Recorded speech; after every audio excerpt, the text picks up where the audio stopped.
여러분 안녕하십니까. 강신업 변호사입니다. 자, 방금 들어온 속보입니다.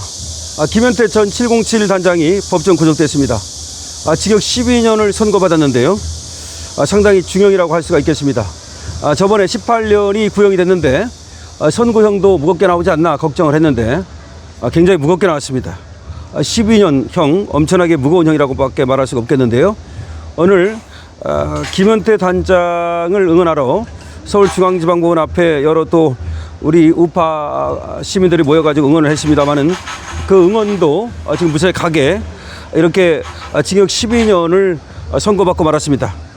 123 내란의 밤 국회로 출동해서 본관 창문을 깨고 난입한 혐의로 김현태 전 707 특수단 임무단장이 1심에서 징역 12년을 선고받고 법정 구속이 됐습니다. 내란 전담재판부인 서울중앙지방법원 형사합의 37-2부는 오창석 부장판사인데요. 오늘 오후 2시 김현태 전 단장 등 계엄군 지휘관 7명에 대한 내란 중요 임무 종사 직권남용 권리행사방해 사건 1심 선고 기일에서 김현태 전 707 단장에게 징역 12년을 선고하고 법정 구속을 한 겁니다. 먼저 국회 봉쇄 침투 관련자인 김현태 당시 707 특수임무단장은 징역 12년이 선고가 됐고요. 이상현 당시 특전사 1 공수 여단장은 징역 10년이 선고됐는데요. 사실 김현태보다 이상현이 더 계급이 높은데도 불구하고 김현태한테 이렇게 더 징역형이 많이 나온 거는 제 법정에서 얘기했듯이 말이죠. 반성하지 않는다. 유튜브 등을 통해서 사법부를 조롱했다. 그런 얘기인데 아무래도 괘씸죄가 작용한 것으로 보여집니다.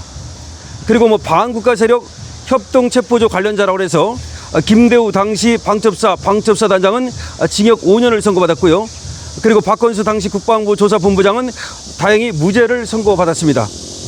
그리고 성관이 점거 직원 체포 관련자라고 해서 고등희 당시 정보사 계획처장은 다행히 무죄를 선고받았고요. 김봉규 당시 정보사 중앙신문단장은 징역 7년이 선고가 됐습니다. 정성욱 당시 정보사 100여단 2사업단장은 징역 7년을 선고받았습니다. 전부 중형이 나왔고요. 그리고 모두 법정 구속이 됐습니다.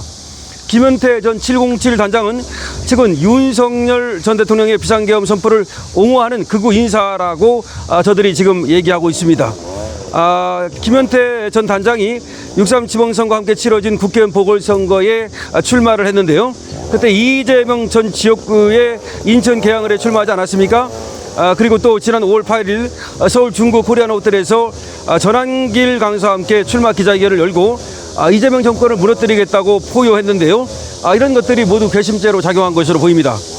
김현태 전 단장은 2024년 12월 9일 서울 용산구 국방부 전쟁기장관 앞에서 기자회견을 열어서 부대원들은 전 국방부 장관인 김용현에게 이용당한 피해자라면서 선처를 호소한 적이 있는데요. 그 뒤에 돌연 입장을 바꿔서 계엄은 정당했다고 주장한 바 있습니다.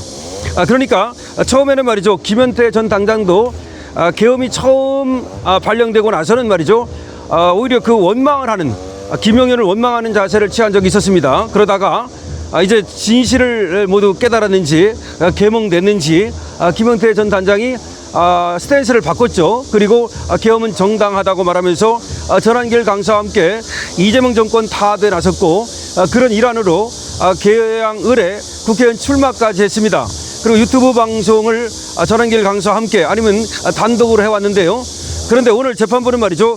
반성하지 않는다라는 말을 했습니다. 반성하지 않는다는 말을 하면서 유튜브 등을 통해서 사법부를 갖다가 조롱했다는 얘기를 하고 있습니다. 괘씸죄라고 하는 것을 분명히 얘기하고 있는 건데요. 재판부는 말이죠. 이렇게 얘기하고 있습니다.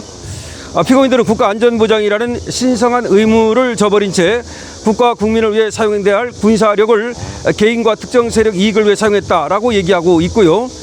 그리고 김현태 전 단장에 대해서는 유튜브 등을 하면서 사법부라든지 또 반성하지 않고 사법부를 조롱하는 행태를 보였다 이렇게 얘기하고 있습니다. 그러나 이거는 모두 다 예견됐던 겁니다. 어차피 여기 재판부가 내란 전담 재판부이기 때문에 이 내란 전담 재판부를 이재명 정권에서 만들 때에는 그걸 왜 만들었겠습니까? 무죄가 나오는 것을 막기 위해서 만든 것이고 그리고 내란 전담 재판부를 갖다가 지금 민주당과 이재명 정권이 꽉 쥐고 흔드는 거죠. 그렇기 때문에 여지가 없다고 보면 되고, 따라서 무죄가 나올 것이라고는 뭐 예상하기 어려웠고요. 다만 형이 얼마가 나올 것인가였는데, 김현태 단장에게 그 구형도 제일 많았는데 선고도 가장 많이 나왔습니다. 결국 김현태 단장을 갖다가 타깃으로 했다는 것이고, 눈엣 가시라고 하는 것을 저 사람들이 숨기지 않고 있는 겁니다. 저 사람들이 지금 숨기지도 않아요, 전혀. 왜냐? 자기들이 정권을 잡고 있기 때문에, 자기들이 칼자루를 잡고 있기 때문에 이쪽은 신경 쓰지 않는 거죠. 그리고 김현태 단장을 응원하러 말이죠. 그렇게 지금 서울중앙지방법원 앞에 많은 사람들이 가가지고서 또 사법부에다가 공정한 재판을 요구했음에도 불구하고, 공정한 재판이라는 것이 저 사람들이 생각하는 공정한 재판이라고 하는 건 우리가 생각하는 것과 너무나 이렇게 지금 동떨어져 있기 때문에 큰 기대를 하기가 어려웠던 것입니다. 문제는 말이죠. 이제 김현태 단장이 12년을 선고받고 법정 구속이 됐기 때문에, 자, 2심에서 이제 어떻게 다툴 것인가, 이런 것도 문제고, 그 다음에 지금 전한길 대표와 함께 이렇게 투쟁을 해왔는데, 전한길 대표도 또 같이 투쟁하던 하나의 그 단짝을 지금 또 잃어서 앞으로 이제 어떻게 투쟁 방향을 잡아나갈지, 그런 것도 이제 또 하나의 숙제가 됐다고 볼 수 있겠습니다. 어쨌든 우리 강신업 TV에서는 말이죠, 이런 상황을 예견했다라고 말할 수 있고요. 그리고 김현태 단장도 그걸 몰랐던 바가 아니고 자기가 구속될 것이라는 것을 알고 있었습니다. 그러나 혹시라도 하고 기대를 걸었던 건데 역시가 됐기 때문에 아마 만반의 준비를 하고 수감생활을 할 것으로 생각되고요. 더군다나 이제 군인이기 때문에 아마 건강 이런 것들은 크게 문제가 없을 겁니다. 다만 말이죠, 이렇게 가장이 구속되고 나면 말이죠, 그 가족들이 받는 어떤 심적 고통과 그리고 물적 고통 같은 것이 클 것이기 때문에 그런 거에 대해서도 전한길 대표가 어쨌든 신경을 쓸 것으로 생각이 됩니다만은, 어쨌든 우리 자유우파가 계속해서 끝까지 밀어주고 응원해줘야 된다는 점을 말씀드리겠습니다. 그리고 이 시련은 말이죠, 이재명 정권이 끝나지 않는 한 이 시련은 쉽게 끝나지 않는다는 점도 제가 다시 한번 말씀을 드립니다. 저는 지금 올림픽 공원에 와가지고서 지금 올공 투쟁을 또 하기 위해서 나와 있습니다. 이것도 마찬가지입니다. 지금 특검이 임명됐다 해서 모든 것이 그냥 자연스레 당연히 되는 것이 하나도 없습니다. 모든 것은 우리가 한 땀 한 땀 정말 공을 들일 때 그때만 이루어진다는 겁니다.